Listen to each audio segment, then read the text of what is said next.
रहे हैं शिक्षा विभाग को लेकर के 40 साल से बेचारे वो संघर्ष करते आ रहे हैं। वित्त रहित शिक्षक, इनका क्या होगा? चल रहा है वित्त रहित शिक्षा। बिहार सरकार का शिक्षा का बजट कितना बड़ा बजट है, साधारण बजट नहीं है। सरकार के पास पैसे कमी है क्या?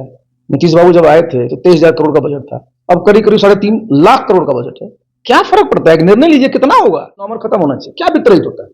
बिना पैसे कुछ होता है करके एकदम बिल्कुल रेगुलर वेतनमान कर देना चाहिए, वंस फॉर ऑल सेटल। कुछ जो है गेस्ट फैकल्टी आ जाते हैं, असिस्टेंट गेस्ट पर, अतिथि सहायक प्राध्यापक हैं, अतिथि शिक्षक हैं, उसमें लिया देखिए आप इस पर भारत डीके स्पेशल चैनल में आपका स्वागत है। मैं हूं डीके जी समाज से भी। देखिए डबल इंजन की सरकार तो थी ही, है ही, और एक ही डबल रफ्तार से चहुमुखी विकास तो कर ही रही है, लेकिन देखिए सर्दगर्मी किस तरीके से हो रहा है। चलिए उस तमाम बातों को लेकर के जो है मेरे साथ मौजूद हैं, क्या कहें, सरदार वल्लभ भाई पटेल की छवि दिखती है। लेकिन बात करते हैं यहाँ पे राष्ट्रीय जो है अध्यक्ष रह चुके हैं जदयू के, पूर्व IAS हैं, केंद्रीय मंत्री हैं, राज्यसभा, यानी कि तमाम हर जगह हर जो है अच्छे पोस्ट पर सुशोभित हैं।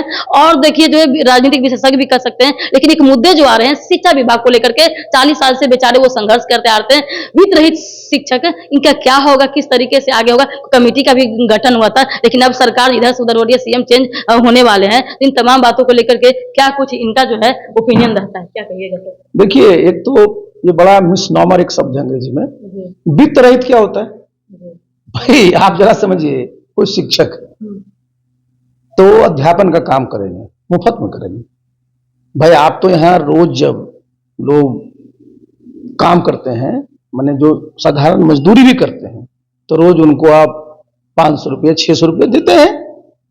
तो ये कि यहाँ मैं देखता हूं कि एक बहुत वर्षों से चल रहा है वित्त रहित शिक्षा। भाई वित्त रहित कैसे हो सकता है?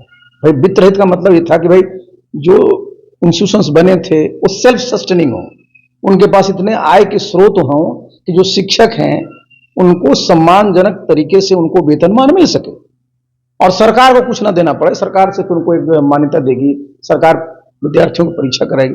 ये कितना दिन तक चलेगा?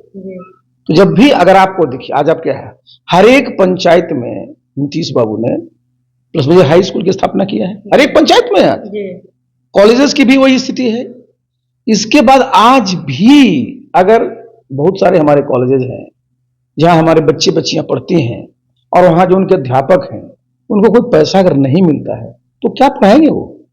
अब क्यों पढ़ाएंगे भाई? कोई व्यक्ति अगर कोई देखिए आज भी कहीं अगर पढ़ाता है तो कम से कम तो MA पास है वो, मिनिमम MA तो है ना, MPhil हुआ, PhD होगा। तो भाई ये तो एक, आप कह ही रही हैं कि भाई ये तो एक ऐसा क्षेत्र है शिक्षा का।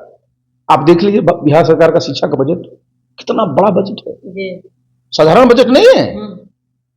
और फिर भी आज आप देखिए कि जो आपके अध्यापक जिनको भाई पढ़ाई कराना है, उनको लगता है कि साहब हमें कोई इस तरह का वेतनमान ही नहीं मिल रहा है, तो उनमें मोटिवेशन नहीं है। और जब तक आदमी में मोटिवेशन नहीं रहेगा तब तक कैसे वो अपना काम अच्छे से कर सकता है? तो ये जरूरत है। देखिए सरकार के पास पैसे कमी है क्या?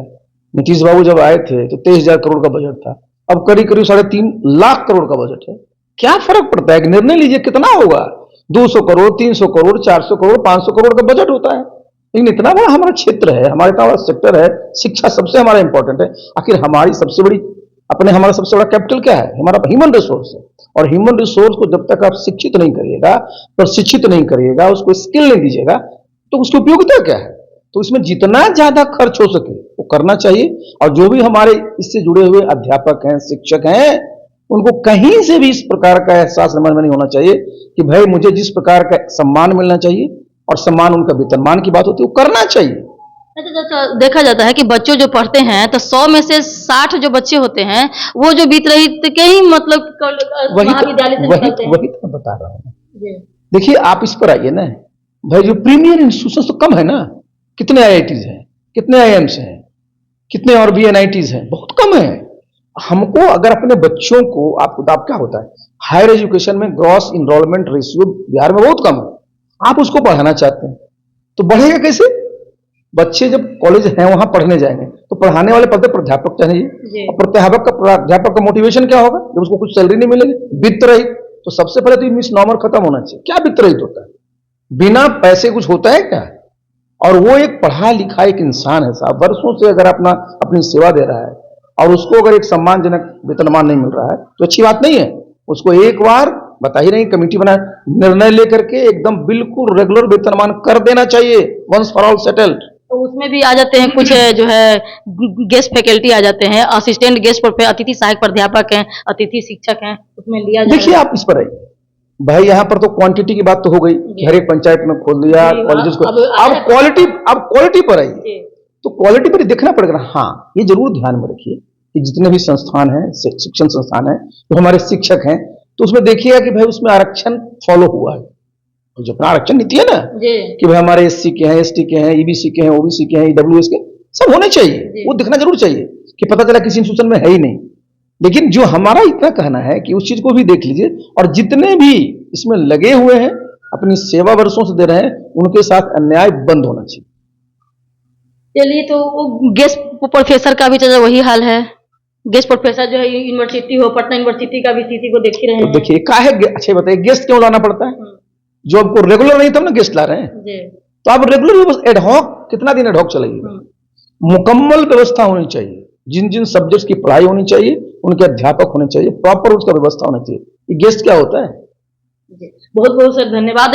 देख रहे हैं कि इन तमाम बातों को लेकर के वितरित कहो असिस्टेंट गेस्ट प्रोफेसर और अतिथि शिक्षक के बारे में जो तमाम बातें चर्चा हुआ, लेकिन हम आपसे जो ये कहना चाहते हैं, अगर जदयू को, अगर नीतीश बाबू को अगर पसंद करना चाहते हैं तो आरसीपी बाबू को ही लाना ही पड़ेगा, तब जो है आपकी जो नैया वेतनमान होगा। तब तक के लिए जय हिंद, जय भारत। देखते हैं चैनल में like share comment subscribe follow करें।